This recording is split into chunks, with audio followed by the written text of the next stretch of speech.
Good afternoon, and what is a cool, grey and blustery day. It is Tuesday, December the 10th. I'm in the reading nook with a nice hot cup of tea.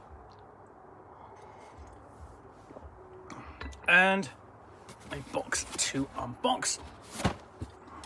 So let's get the knife out.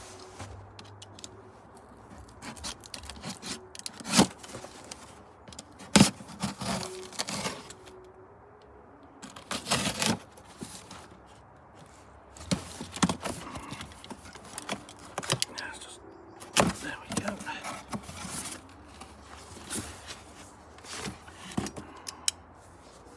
And what I've got here is a copy of Dungeons and Dragons Museum Celebrate 50 Years of the Epic Fantasy Role-Playing Game. Welcome to Dungeons and Dragons Museum.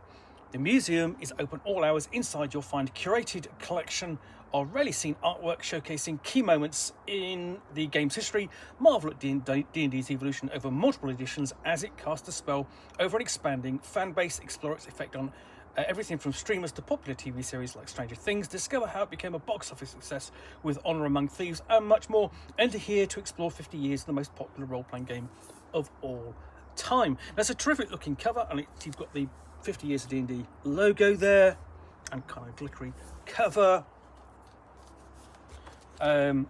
So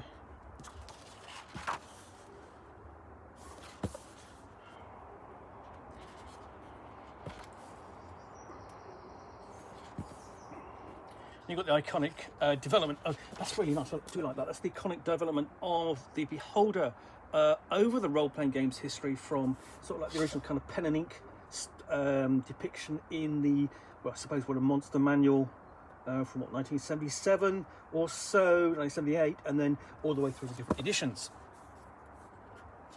So we're into the introduction. Okay, possibly that's Esseric, head of Vecna, presumably, at a guess. And then we're into the contents. Again, nicely illustrated with a classic image of the Mimic.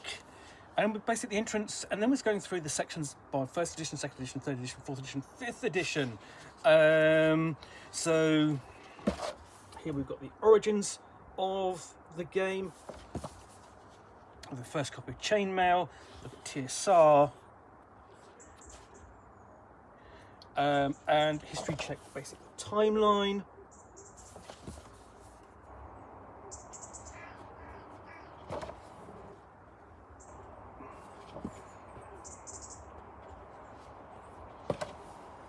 And then a specific look at the first edition.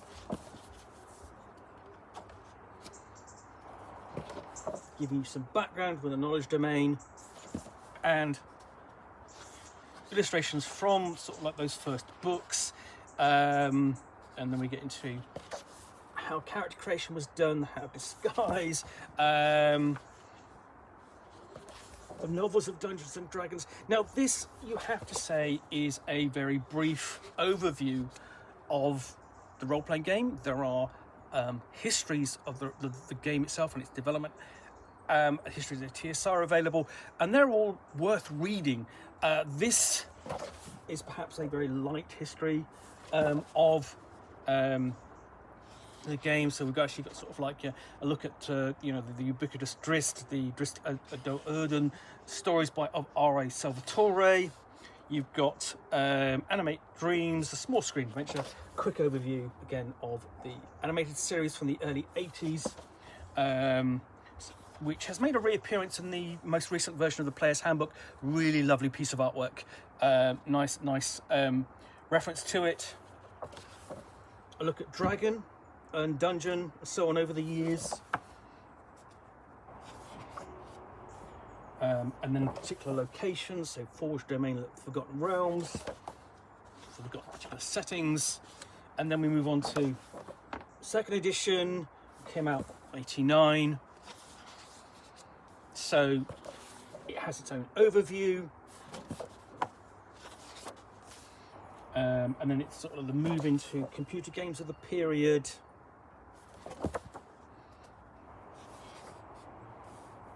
Developed of Baldur's Gate as a setting, both computer game and books, basic book setting material. Deal with Destiny. This brings it right up to sort of up to the end of TSR's time, 1997. With 1999 with Wizards of the Coast purchasing TSR, buying it out, saving Dungeons and Dragons, and then going forward, Astral Projection. Sort of this looks at Dungeons and Dragons in the wider context of different culture. So you've got Gygax's own appearance upon in Futurama. And then role-playing as it was in Mazes and Monsters there, notorious television film from the 1980-81, and also the 1982 actually I think, but the Rona Jaffe book, and even role-playing appearance in E.T., perhaps one of the earliest depictions of role-playing sort of like in a big budget film. And then Charm Person, the spread of sort of like celebrity players and referees or game masters. Talking about some of the language of Dungeons and Dragons, which is spread into the wider culture. And then beginning of the 21st century, we have look at a third edition. And just how big a change that was. Going back to how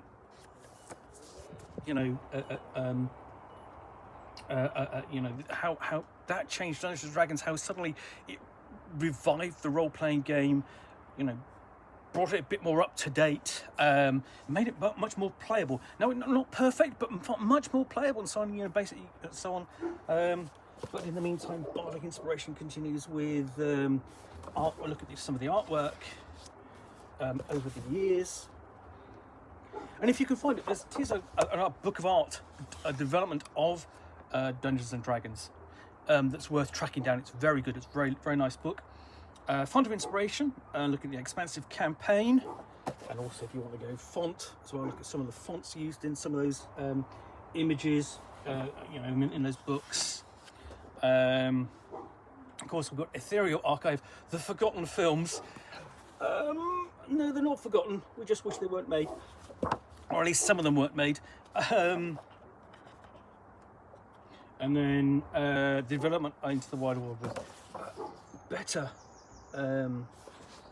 role-playing games, with sort of computer games, so on and so on. 4th edition, and an overview of that. Right back, it's sort of interesting. Sort of like it does reference there. That map there that's the dungeon board game. That sort of like kind of references sort of like, I suppose, a board game from 1974 for a role-playing game that came out in 2008, and it's sort of going, how map-based was 4th edition? Quite very well map, or say map and basically battle board focused is what I really mean. Anyway, and then we the true polymorph, more ways to play. So this is the growth of the board game of Dungeons and Dragons. Things like Lords of Waterdeep, Clue Dungeons and Dragons, or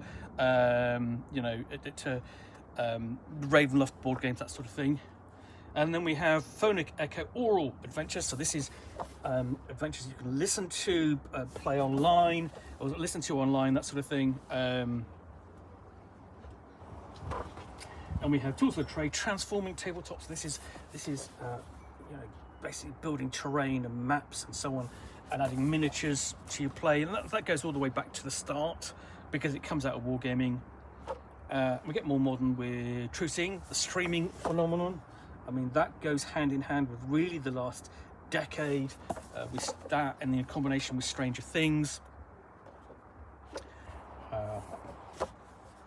Graphic novels.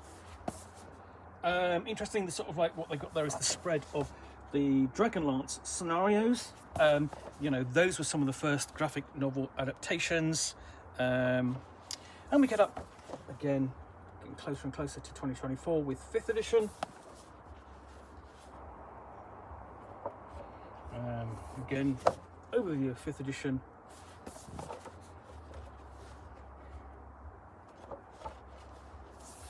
And it's spread online.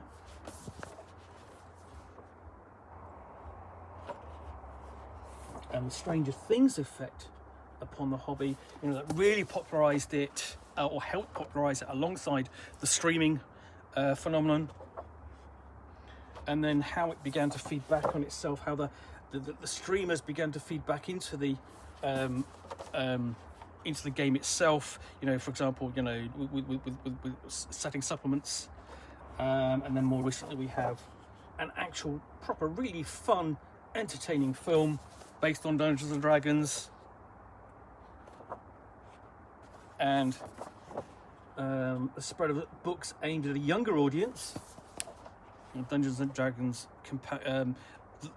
series, the Dungeon Academy, and then an overview, quick sort of just coming up to date with 50 years of Dungeons and Dragons.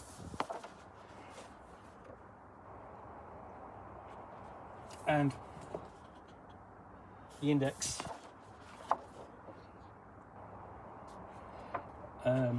Of course, the art credits there at the end. So this then is very much a brief overview of the 50 years of Dungeons and Dragons.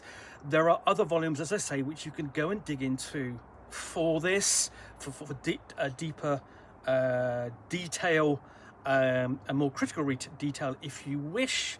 But this, I think, is a really nice book for for fans, just to give an overview, certainly for the younger fans, to give some idea of what the game's history is like.